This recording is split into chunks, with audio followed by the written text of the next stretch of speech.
Bienvenue à Les Affaires Brassicole, votre balado sur l'entrepreneuriat brassicole du Québec, avec Leonardo Calcagno de Baron Mag. Bonjour tout le monde, comment ça va? Ici Leonardo Calcagno des Affaires Brassicole et j'espère que vous allez bien. Je sais qu'il y a beaucoup de neige, je le sais. Nous autres, on est en ce moment comme ça dans nos bureaux. Mais qu'est-ce que tu veux? On va s'en passer. Il y a plein de choses qui s'en viennent, plein de beaux festivals, des trade shows. Malgré la neige, j'ai voyagé un peu partout en Ontario, mais là au Québec, on sera au Nouveau-Brunswick. On lance notre prochain numéro en anglais dans 2 semaines à peu près. Notre deuxième numéro. On est bien occupé à travailler un petit peu partout.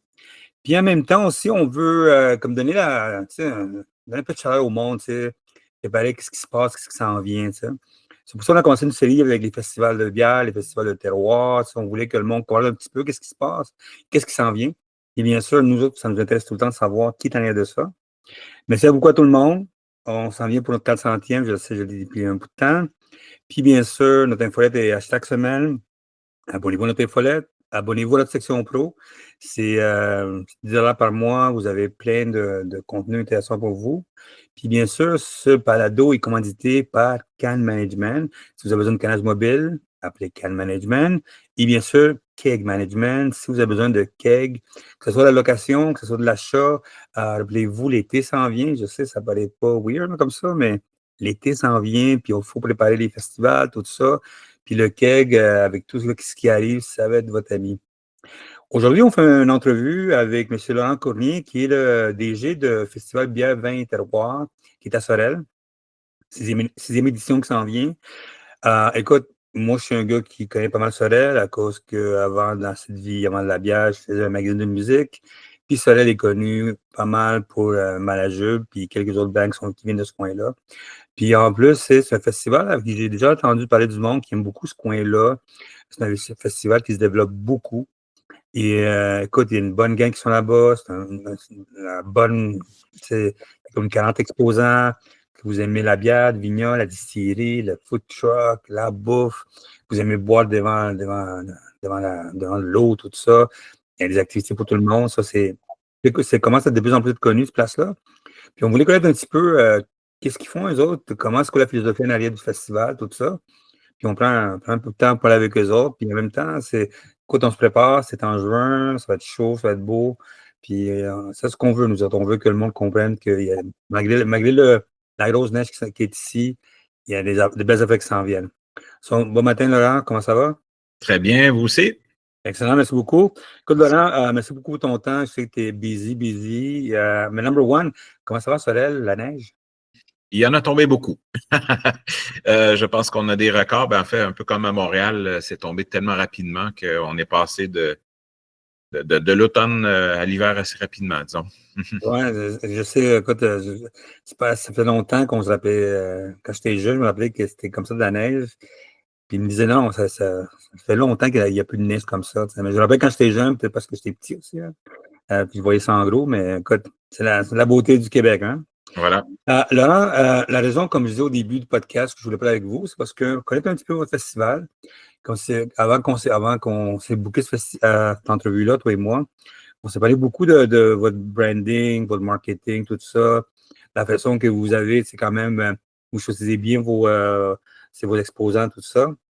Mais avant de parler de tout ça, j'aimerais comprendre un petit peu d'où vient l'idée du festival. Puis, c'est bien sûr, on va parler bien sûr de la stratégie à long terme, tout ça, mais dis-moi un petit peu d'où vient l'idée du festival, puis la philosophie derrière ça. En fait, le festival est né en 2019, c'était la première édition. Il faut dire qu'avant la pandémie, j'organisais avec Geneviève Thibault et Jean-Christian Clément le Salon des vins de Sorel-Tracy, qui était... il y a eu lieu quelques éditions, je pense que c'était 4 ou 5 éditions à l'Hôtel d'Arrive. On réunissait une vingtaine, une trentaine d'agences de vin. Donc, c'est commencé comme ça au début. J'ai aussi été dans l'organisation du Festival de la Jubelotte à Sorel-Tracy de 2013 à 2015. Et c'est là que j'ai rencontré beaucoup de gens. La piqûre de l'événementiel est venue vraiment là. Okay. Au niveau festival, lorsque j'ai quitté cette organisation-là, j'avais en tête de créer notre propre festival avec qui répondrait en fait à nos passions, qui sont la bière, le vin, la cuisine, le produit du terroir. Donc, après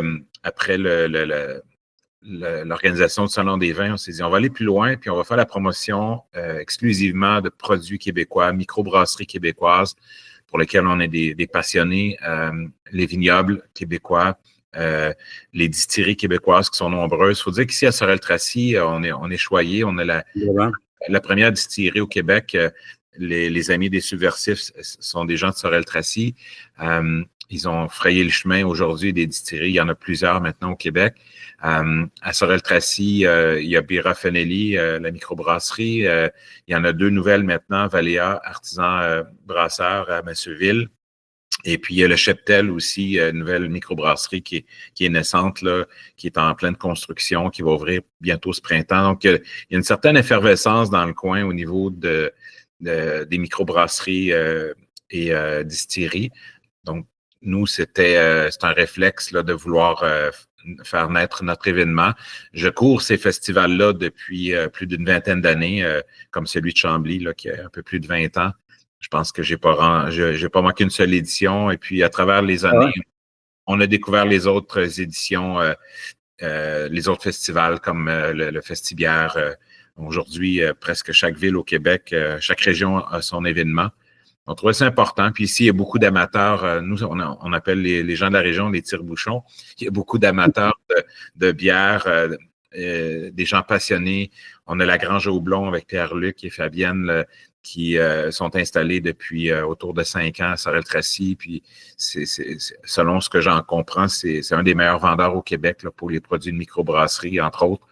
Donc, on voit qu'il y a beaucoup d'amateurs dans le coin. Donc, pour nous, c'était naturel de créer cet événement-là. C'est quoi la philosophie derrière ça? Parce que tu sais, souvent, les festivals de bière vont vraiment parler de bière uniquement au début, puis maintenant, à cause de l'industrie, maintenant que ça change, les goûts changent maintenant. Puis maintenant, tu vois du monde qui amène du vin, des spiritueux, des mocktails, tout ça. Et vous, depuis le début, vous avez vraiment amené tout. Tu sais, vous avez arrivé chez eux. Tu sais, quand quelqu'un me dit, il y en a parce que souvent les festivals de bière disaient, il y en a pour tout le monde, puis c'était comme c'est pas vrai ça. Tu sais, il y a du monde qui ne boit pas de la bière, tu sais. Et vous autres, depuis le début, ça a été comme. Oui, puis d'ailleurs, le nom de l'événement porte le nom de Bière Vin Terroir à Sainte-Anne-de-Sorel. Donc, pour nous, c'est important, l'aspect vignoble québécois. On est des passionnés du milieu des vins. Je disais tantôt en préambule, j'ai créé l'organisation du festival, le Salon des vins de Sorel-Tracy. Donc, vous voyez un peu nos origines. Puis pour nous, souvent, il y a des gens qui aiment la bière, il y en a qui préfèrent des spiritueux, il y en a qui préfèrent le vin. Pour nous, c'est important d'offrir toute cette panoplie-là. Et on se rendait compte que la plupart des événements au Québec étaient plutôt nichés, soit aux microbrasseries ou il y a un événement pour le cidre, etc. Nous, on s'est dit pourquoi pas offrir tout ça, puis en faire un rendez-vous annuel pour tous les épicuriens, les gens qui aiment la bonne bouffe aussi. On est très gâtés dans le coin. Il y a d'excellents producteurs agroalimentaires aussi. Alors, on s'est dit, c'est important de les mettre en valeur et de là, le volet terroir. On a à notre événement autour de 8 food trucks aussi. Puis là aussi, on s'est assuré que ce soit une offre, un menu plutôt gastronomique, si on peut dire, plus raffiné que ce qu'on retrouve généralement. On est extrêmement... on a des critères assez importants au niveau de la sélection de nos exposants. On en refuse énormément et on préfère faire grandir notre événement au rythme de la croissance, de l'achalandage, puis avoir quelque chose d'unique. On a un positionnement qui est assez unique et les exposants qui viennent à chaque année d'un peu partout au Québec nous le disent, on a certainement le plus beau site au Québec. On est vraiment bien situé. On est à l'entrée des îles de Sorel. On est sur le bord de l'eau, sur le bord d'une marina, le phare de l'île du Moine, les couchers de soleil le soir. C'est un magnifique parc municipal, Sainte-Anne-de-Sorel. On illumine les arbres. Le site est illuminé le soir. C'est magnifique. Les arbres sont pleins de couleurs. Donc, on met beaucoup l'emphase sur la qualité de l'emplacement et la qualité de nos exposants. Donc, on est plutôt exigeant et on est fiers. Et les gens le remarquent. on fait des sondages là, pour évaluer la provenance de nos festivaliers, puis on se rend compte qu'ils viennent un peu partout, là, de la région de Sorel-Tracy surtout, évidemment, mais beaucoup à Montérégie, la région de Montréal. Et lors de notre dernier sondage, 98% de nos visiteurs avaient l'intention de revenir à l'édition suivante. C'est assez exceptionnel. Donc, on est très, très fiers. Les gens viennent vivre une aventure, une expérience plutôt, là, et passent vraiment un beau moment. Mais oui, écoute, quand je dis avant de faire l'entrevue, quand je vous ai parlé, il y a du monde qui m'ont parlé souvent, me disait Léo, comment ça t'es pas allé là-bas? Il y a plein de choses qui se passent dans ce coin-là. C'est un beau festival. Combien de personnes vous avez par année à peu près? Combien de visiteurs? On est toujours en croissance. L'année passée, on était près de 5000 visiteurs. Ouais. L'année passée, c'était la première année qu'on ajoutait une troisième journée, le dimanche après-midi, à notre événement. Précédemment, c'était le vendredi soir et le samedi seulement. Et là, on a rajouté le dimanche, heureusement, parce que à l'été, on n'a pas eu de chance à travers les dernières éditions. On a toujours perdu une journée de pluie, alors que l'achalandage, évidemment, est moins présent. Donc, cette année, on a eu un magnifique dimanche qui nous a permis de récupérer un peu notre achalandage du samedi. Mais c'est ça, c'est le vendredi de 16h à minuit, le vendredi, le samedi de 11h à minuit et le dimanche de 11h à 19h. Donc, on est sur 3 jours. Excellent. Puis est-ce que, tu sais, je sais qu'il y a beaucoup de problèmes de staffing, tout ça. Est-ce que vous réussissez à avoir assez de monde pour les 3 jours? Parce que je sais qu'il y a des festivals qui coupent à 2 jours ces jours-ci. De plus en plus dans la région, sont en train de couper avec 2 jours et ils commencent à paniquer un peu à cause du staff, puis à cause le staff des exposants aussi. Nous, on n'a pas tant d'enjeux. En tout cas, pour l'organisation comme telle, nous, on est environ une 50aine d'employés bénévoles qui s'occupent de l'organisation. C'est sûr que nos exposants, c'est toujours un défi. Là, on l'entend de leur côté. Il y en a même qui font appel à des agences là, pour les représenter, faute de staff. Mais nous, notre côté, c'est pas un enjeu pour le moment. On a une belle organisation, on a des gens très impliqués, on a des bénévoles qui sont investis. Là. C'est vraiment une mission, une passion pour tous les gens qui sont impliqués dans l'organisation. Pour nous, ça va bien. La municipalité nous aide beaucoup aussi au niveau de nos installations, les infrastructures. On a un très bon coup de main de la municipalité de Sainte-Anne-de-Sorel pour le montage et le démontage du site. À ce niveau-là, c'est pas trop un enjeu. Il y a certains exposants qui nous font comprendre qu'effectivement, c'est un défi pour eux là, d'avoir des équipes là, sur la route comme ça. Est-ce que vous voyez à long terme pouvoir aider ce monde-là? Je sais que la Gaine de Bokeh, pour des festivals comme à Chambly, ils font de l'aide à les brasseries qui distribuent, ils font ça. Est-ce que maintenant, avec la pandémie, les changements, je vais souvent des festivals, puis je sais qu'il y a beaucoup de brasseries ou des distilleries qui ne peuvent pas aller à des événements à cause de ça. Il y a des services comme tu dis, des agences qui font ça. Vous, comment est-ce que vous pensez à long terme, pensez à ça? Parce que le manque de staff va continuer pendant un très bon temps. Tu sais. On l'a connu un peu pendant la pandémie. Nous, on a fait relâche, malheureusement, dès notre deuxième édition. Avec la pandémie, il n'y a pas eu d'événement. On a repris ça à l'été 2021. Et puis là, on a senti que, surtout au niveau des vignobles, si on voulait avoir une belle offre, on s'est assuré, nous, depuis la première édition, d'avoir notre propre chapiteau pour combler les besoins. Donc, je donne un exemple, certaines microbrasseries qui ne peuvent pas être présentes, on appelle ça le chapiteau du festival, on a notre propre bar, notre propre staff, puis on a des produits exclusifs de certaines microbrasseries qui ont des produits exceptionnels, puis parfois ne font pas de l'événementiel, ne font pas de festival. Donc, on vend, on a notre propre staff qui vend certains produits pour compléter l'offre. Il y a eu des années, c'était plus difficile au niveau des vignobles. Et puis, là, présentement, ça va bien. Depuis 2 ans, on a beaucoup plus de vignobles qui sont présents à notre événement, mais il y a eu des années que si on voulait avoir une offre intéressante puis très diversifiée pour nos festivaliers, il a fallu gérer nous-mêmes l'achat des produits puis embaucher des sommelières qui ont fait le travail pour présenter et offrir les produits. Ça, vous appelez ça le bière, vin, terroir, le bar, c'est ça?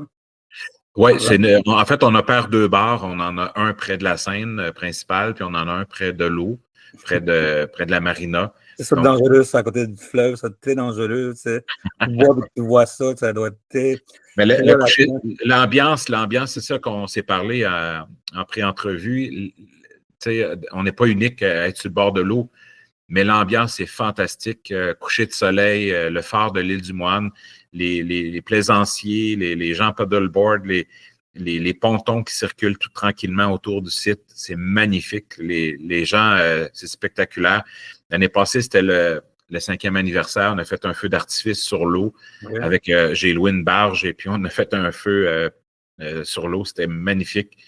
Donc, on est sur le bord de l'eau. On a un beau site. Et puis, non, on est très, très content. C'est un festival qui est relativement jeune. Ça va être notre 6e édition cette année. Mais on est très enthousiaste. On est très positif. Puis, les défis, on n'a pas de problème avec ça. C'est quoi les défis qui s'en viennent? Tu sais, moi, j'ai parlé des festivals ça fait plus longtemps qu'ils sont là, 10-15 ans. Puis eux autres, ils ont vécu le côté défi de. On parle du staff aussi, mais le côté financement, le côté financier, le côté data, qu'il y a beaucoup de plus en plus de brasseurs puis les distillатeurs de boissons veulent du data pour savoir ce qui amène tout ça. Vous, comment vous faites pour avancer dans cet univers-là? Parce que moi, j'ai fait beaucoup de festivals dans le temps de musique, c'était différent sur notre époque. Mais plus que ça vieillit, plus le monde veut avoir, plus de comprendre un peu le marché, qu'est-ce que vous êtes là-dedans, vous autres. Puis bien sûr, il y a le côté, le financement à la fin, à long terme, tout coûte plus cher. Comment vous faites balancer, number one, le coût d'être là-bas, number one, c'est pour les exposants, tout ça? Notre modèle d'affaires est particulier parce que contrairement aux autres événements qui sont situés dans des villes-centres, nous, on est situé dans une petite municipalité qui est Sainte-Anne-de-Sorel. On reçoit très peu de financement public. L'année passée, on n'a eu aucune subvention là, au niveau tourisme Québec, etc., pour différentes raisons. Donc, on travaille, on est très peu dépendant des sources extérieures de financement. Évidemment, il y a les locations d'emplacement, la vente du bracelet, du verre officiel. On a des revenus de commandite importantes, mais à peu près aucun financement public, malheureusement. C'est très, très négligeable sur notre budget. Donc, on n'est pas dépendant à ce niveau-là. L'accès à notre site est gratuit. Donc, les gens qui veulent accéder au site, venir faire le tour des exposants, mais qui ne font pas de dégustation, n'ont pas l'obligation d'acheter le bracelet et le verre officiel. Donc, les gens arrivent sur le site gratuitement. On a des installations incroyables. On a une programmation musicale incroyable en tout temps sur la scène. Puis, on a la musique qui déambule aussi sur le site. On a des activités, on a une zone familiale avec toutes sortes de trucs pour amuser toute la famille. On a créé des activités là, comme la course de paddleboard qui se déroule sur le fleuve Saint-Laurent devant notre site. Puis, je voulais en parler de ça, c'était weird quand j'ai vu ça. Ouais, ça c'est incroyable. Les gens viennent de partout au Québec. C'était notre première édition l'été passé. On a l'intention de la répéter cette année. Donc, les gens essentiellement viennent chez nous pour l'expérience. Ils vivent un beau moment de bouffe, oui, de dégustation, mais on s'assure de se réinventer à chaque année. Quand les gens arrivent, ils voient de la nouveauté, ils voient qu'on se réinvente. C'est ça le défi à long terme pour les événements qui sont là depuis, comme tu disais, 10, 15 ans et plus. Il faut se réinventer, il faut avoir l'impression, quand le festivalier revienne, qu'il revive une expérience différente, qu'il y a des nouvelles activités, d'autres choses à faire, parce que les exposants, il y en a un certain nombre qui reviennent. Nous, on travaille aussi à renouveler notre offre au niveau de nos exposants. On est très fiers de la qualité des exposants qu'on a, puis quand on en a des nouveaux, on a toujours un pourcentage quand même assez important là, de renouvellement. Fait que le festivalier qui revient, ben, il vient découvrir d'autres exposants, il vient faire d'autres types de dégustations, découvre d'autres produits. Pour nous, c'est important de se renouveler parce que ça, c'est le luxe qu'on a. On est une petite organisation, on n'a seulement un peu plus d'une quarantaine d'exposants. Donc, c'est possible de renouveler aussi. Puis, on encourage les exposants à se promener à travers les événements, puis peut-être changer de marché, changer d'événement. Il y en a qui ne les font pas tous. Il y en a qui en sélectionnent seulement qu'une dizaine par année. Alors, c'est intéressant qu'ils se promènent à travers les festivals comme le nôtre, là. Est-ce que vous pensez que le fait que vous n'avez pas de subvention, whatever, le gouvernement, tout ça, ça vous a forcé d'être plus entrepreneur, puis pas attendre pour des bourses, tout ça, puis vous donner trouver des nouvelles façons de vous financer? Ben, depuis le début, nous, c'est un OSBL qui est les événements festifs parce qu'on organise aussi dans l'année d'autres événements. Notre organisation est née sans financement. C'est vraiment, ça a été backé personnellement. Là. L'avantage, c'est qu'on a les mains libres. On n'est pas lié à qui que ce soit, même pas à la municipalité. Donc, on décide de notre avenir, on est indépendant, mais le défi, c'est d'être capable d'embaucher des gens, puis parce qu'on apprécie beaucoup nos bénévoles, puis c'est beaucoup des membres de la famille, puis des amis, mais Oui. à un moment donné, on a besoin des professionnels. Le site commence à être, nous, c'est quand même plus d'une semaine monter le site, puis encore plusieurs jours démonter le site. C'est quand même un travail de 2 semaines sur le montage et le démontage et pendant l'événement. Puis à un moment donné, il faut être capable de payer des professionnels pour nous aider. On est chanceux, on a accès dans la région à un bon bassin de gens qui ont d'expérience en événementiel pour nous aider. Mais à un moment donné, il faut que le financement suive. Là. On a bon espoir cette année là, on fait nos demandes. Là. Les premières éditions, on n'avait pas accès parce qu'il y a des critères, exemple, à Tourisme Québec, là, il fallait que notre événement dure 3 jours. Alors, on était sur 2 jours. Alors, ils ont toutes sortes de critères pour un peu nous compliquer la vie. Mais aujourd'hui, on pense qu'on répond à tous les critères en termes d'achalandage. C'est une question de quantité d'achalandage, de provenance d'achalandage, puis la durée de l'événement. Là, on est confiant cette année d'avoir un petit coup de pouce, mais on ne peut pas se fier là-dessus. On n'a pas de garantie que ce financement-là va venir. S'il vient, ça va nous donner un peu d'oxygène pour investir dans la croissance de l'événement parce qu'on travaille très fort pour qu'on ait des activités gratuites pour les gens qui viennent,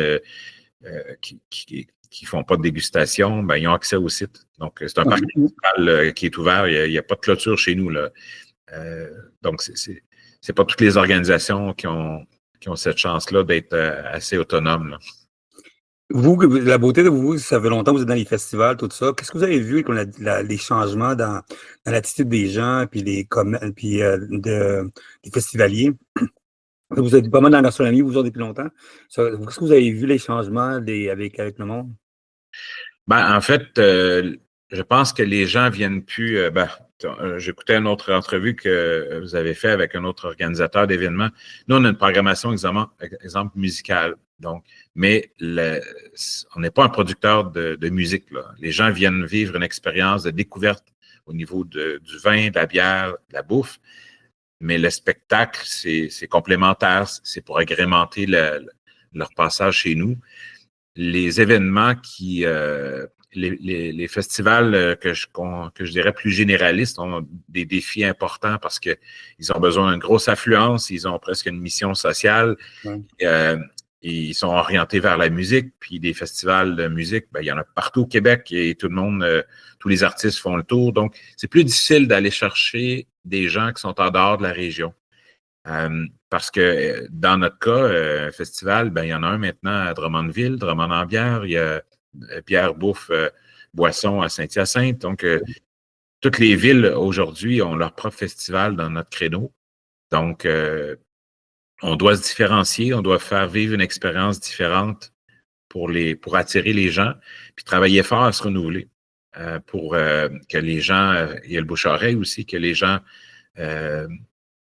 reviennent, mais qui invitent aussi la famille et tout ça. Donc, le défi, c'est de se renouveler, puis d'avoir les moyens de se renouveler aussi, d'avoir du financement, de générer, d'être autonome aussi au niveau de revenus autogérés, pas uniquement dépendre des financements publics qui viennent et qui passent puis qui ne sont pas garantis d'une édition à l'autre. Donc, je pense que c'est ça, c'est de se réinventer, d'être créatif, d'être original, de ne pas faire la même chose que l'autre événement voisin. Puis le défi pour nous, parce qu'on est dans une région qui est seulement que 53 000 habitants ici, c'est pas tellement grand. Donc, il faut vraiment attirer des gens de l'extérieur. On est bien connus dans notre marché, mais il faut aller chercher des gens de l'extérieur. Et on a eu un beau succès l'année passée. On a engagé un porte-parole, Guillaume Lambert. On a engagé une firme de relations de presse. On a passé dans toutes les sucrés salés, salut bonjour. À l'église, c'est sûr que tu allais y avoir du monde partout qui allait te voir, c'est sûr. On a vu l'impact que ça pouvait avoir et puis en fait, on a pratiquement augmenté de 50% notre achalandage l'année passée parce que les premières éditions, on était autour de 2000-2500 visiteurs. On a atteint près de 5000 l'année passée. Donc, ça, c'est intéressant pour presque l'équivalent de 10% de la population régionale, dans le fond, l'équivalent de ça qui viennent nous visiter.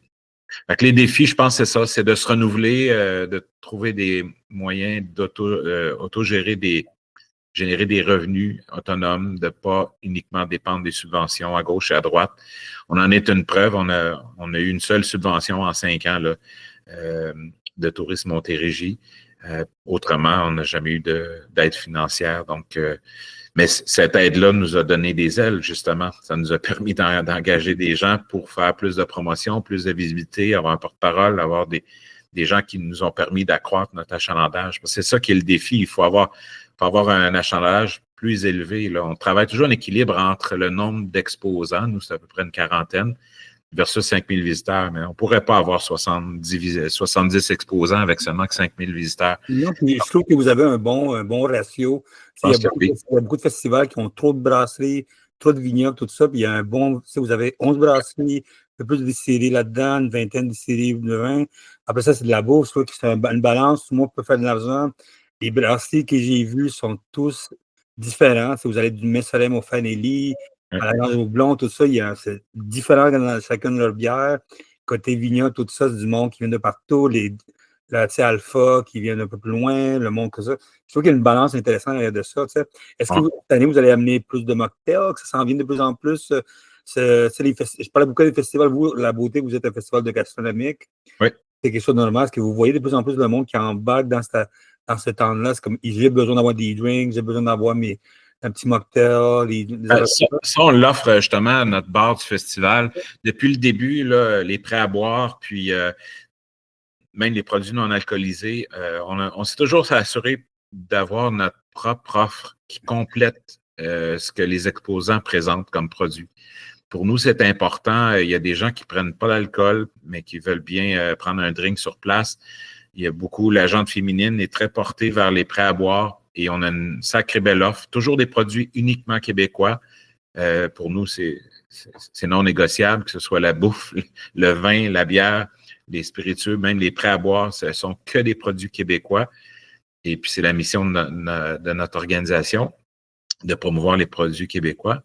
Fait que c'est ça, oui. Moi, je pense que les organisateurs d'un festival doivent tenir compte qu'on n'a pas toujours surtout une quarantaine d'exposants, on n'a pas toujours toute l'offre qui répond à la clientèle. Fait que quand on peut opérer nous-mêmes un bar pour compléter l'offre, ben, je pense que c'est intéressant pour le festivalier. Il y a quelque chose que je veux savoir aussi. Côté price point, comment vous faites pour différencier? Vous avez comme le billet de 35 $, c'est l'entrée limitée, vous avez le 25 en pré-vente, tout ça. Vous pouvez un petit peu de chacun des tarifs là-dessus. Puis comment vous faites, vous autres, pour penser à votre tarif à long terme pour les autres festivals? Comment ça fonctionne? Ben, en fait, on regarde c'est quoi les prix généralement là, sur le marché. Le modèle d'affaires, comme je disais tantôt, le fait que l'accès à notre site soit gratuit, il y a quand même un pourcentage, j'ose croire, autour de 10-15% au moins des gens qui rentrent, qui n'achètent pas le bracelet ni le verre, ne font pas les dégustations, soit des fois, c'est la personne désignée pour reconduire le véhicule, ou des fois, c'est simplement que c'est des gens qui ne boivent pas d'alcool, mais qui veulent profiter de l'événement. Donc, au niveau de la tarification, nous, on est à 27 $ cette année, taxes incluses, en pré-vente jusqu'au 13 juin. Puis, sur place, c'est 35 $ cette année, taxes incluses. Ça inclut le bracelet et le verre qui est obligatoire pour faire les dégustations auprès des exposants. Et le verre et le bracelet, c'est le verre officiel qui est différent chez nous à chaque année. On a un verre et un boc là, officiel à l'effigie du festival. Et c'est quand même à peu près 33% de nos revenus. Hein. Je disais toujours, il y a comme 33% des revenus, c'est la commandite, 33% c'est la billetterie. Okay. Et puis 33%, c'est toutes les locations d'emplacement et tout ça. Au niveau de la billetterie, c'est ça. En fait, on a un modèle différent, c'est que les gens peuvent revenir le samedi, le dimanche avec leur verre et leur bracelet. Ils n'ont pas à défrayer d'autres frais. Donc, C'est bon, ça. ça, c'est un peu modèle unique parce que souvent, c'est un billet différent par jour ou un prix plus cher pour les 3 jours. Nous, on veut encourager les gens à revenir. Ils sont assez nombreux à revenir plus qu'une journée à notre événement. Vous, le côté publicité, marketing comme ça, l'année passée, vous avez une vedette qui est venue comme ça, qui vous a amené beaucoup de monde, bien sûr. Mais vous, c'est quoi votre philosophie en de le marketing? Est-ce qu'il y a plus de marketing très numérique? Est-ce que c'est quelque chose vous faites beaucoup de Facebook, Instagram, ou c'est plus le côté musical, côté bouffe? Qu'est-ce que vous mettez en avant? Au niveau c'est un mix marketing. L'année passée, pour la première fois, on travaillait au niveau d'une agence de relations publiques, d'une agence de placement média du côté de Montréal, justement avec notre porte-parole, Guillaume Lambert, qui nous a donné un bon coup de main. Mais on travaille beaucoup le numérique. On a des campagnes sur les médias sociaux, Facebook, Instagram. On a du placement publicitaire traditionnel dans les médias locaux. Ici à Sorel-Tracy. On est présent, on travaille beaucoup avec Tourisme Montérégie, puis Festival Événement Québec aussi, qui nous donne des coups de main. On a des packages là, intéressants pour rejoindre notre clientèle qui est très ciblée. Il y a toujours un bassin de gens qui font comme moi, qui circulent à travers des événements comme le nôtre au Québec. Alors, on travaille... c'est un mix média qui est justement numérique, campagne Facebook, mais les médias traditionnels sont impliqués. Ah oui, on fait un dépliant, 10 000 copies, on cible des secteurs dans la région, on envoie ça par Post Canada. Les vieilles méthodes sont encore très efficaces et on est présent dans les médias locaux, là, que ce soit la radio qui est sur place là, pendant les 3 journées de l'événement. Je suis propriétaire de la station de radio, là, je ne peux pas le cacher. Et le journal local, les médias. On implique les gens, on s'assure qu'il y a une belle couverture médiatique. Puis, c'est ça. Qu'est-ce qui fonctionne le mieux? Qu'est-ce qui fonctionne le mieux? Est-ce que vous avez déjà une idée de qu'est-ce qui fonctionne le mieux? Quand on a fait le sondage à peu près aux 2 ans, à peu près autour de 300 répondants là, parmi les gens qui achètent nos billets là, en ligne. Puis les médias sociaux, c'est très fort. Les pôles importants, là, c'est les médias sociaux et les médias traditionnels. Médias sociaux peut-être un peu plus que les médias traditionnels. Mais il faut faire les deux parce qu'on rejoint différentes clientèles de ces deux façons-là. OK. Question pour vous, côté défi qui s'en vient dans long terme, vous, ce que vous voyez à un moment donné que les festivals comme vous autres, vous devez mettre ensemble à faire des ventes ensemble. Est-ce que vous voyez qu'il y a un défi de la population qui s'en vont ailleurs? Est-ce qu'il y a des affaires, déjà des idées que ça vous tente de mettre en place pour grossir le festival ou pour mieux vendre le festival à travers un circuit, quelque chose comme ça? C'est pas quelque chose encore qu'on a regardé, peut-être parce qu'on est encore, on se considère encore les petits nouveaux, là. On a juste 5 éditions de réaliser. Et des bonnes 5 éditions. Oui, on est toujours en croissance, fait que c'est positif. Oui, c'est quelque chose qui peut être regardé. À un moment donné, on a pensé même à envoyer des autobus du côté de Montréal, dans des microbrasseries, puis que les gens achètent un package, puis qu'il y ait le transport aller-retour. En fin de soirée, ils reviennent en bus, puis ils n'ont pas à conduire. Il y a toutes sortes de choses qu'on étudie, mais présentement, notre stratégie fonctionne bien. On est en croissance importante d'achalandage. Les défis pour le long terme, ça va être de toujours se réinventer, puis arriver à surprendre nos visiteurs, nos festivaliers, puis à rebrasser les cartes, réaménager le site. Ce que je peux un peu reprocher de certains événements, j'ai l'impression des fois que c'est des copier-coller. Ouais. Et ça, on s'assure, nous, que ça n'arrivera jamais. Le jour où ça va arriver, on va demander à d'autres de venir nous aider pour nous brasser un peu. Il faut réaménager notre site, il faut des nouveaux exposants, il faut apporter des nouvelles activités. Les gens viennent chez nous pour vivre une expérience. Et c'est ça, c'est comme ça, je pense qu'il faut le faire. on est très, pour répondre à la question tantôt aussi, on est très sensible aux attentes de nos exposants. On est au courant de leur vente. On ne contrôle pas leur vente, mais on est transparent, puis on s'en jase. On veut s'assurer d'avoir les meilleurs tarifs au Québec pour les locations des emplacements et tout ça. Puis on est sensible à leurs revenus, puis on veut voir s'ils font des bonnes affaires. Alors, ça, je pense que c'est important aussi de se préoccuper de nos exposants, puis on les traite aux petits oignons chez nous, en tout cas. Bien, excellent. Écoute, merci beaucoup, Laurent, pour ton temps. Je sais que tu es un homme très occupé comme tout le monde. Écoute, bon festival. J'espère te voir au festival. C'est quelque chose que ça me tentait d'aller voir à ce coin-là. En tout cas, tu es le bienvenu, puis on espère vous voir en grand nombre cette année. C'est sûr que c'est. C'est quand le festival déjà encore? 27, 28, 29 juin. Dernier week-end de juin. On s'est assuré d'être en début de saison là, à travers la série de festivals qu'il y a au Québec, parce qu'il y en a au moins une quarantaine dans notre créneau. Hein. Excellent. Bien, écoute, merci beaucoup pour ton temps. Puis bien sûr, on se voit dans pas long. Puis tout le monde, si vous pouvez aller au Festival Sorel, comme je dis, Sorel, c'est une très belle place, très musicale, très le fun. Mon héros préféré dans ce coin-là, Riviera, tu es là en plus. Oui. Merci beaucoup encore, Laurent, puis on se voit dans pas long. Merci à toi. Au plaisir. Merci tout le monde d'écouter les affaires brassicoles. Comme vous savez, Baron Mag est en ligne, toujours 24h/24. On a beaucoup de podcasts qui s'en viennent. Le 400e s'en vient. On fait un spécial là-dessus. Puis bien sûr, abonnez-vous à Baron Mag, abonnez-vous à tous nos affaires qui s'en viennent. Le nouveau magasin anglais s'en vient pour le 1er mars, début mars, à ce point-là. On a l'abonnement en ligne. On a des podcasts qui s'en viennent, section tarifaire, quelques podcasts spéciaux qu'on veut faire sur la vente. Beaucoup de choses qui s'en viennent. Merci beaucoup à tout le monde et à la prochaine.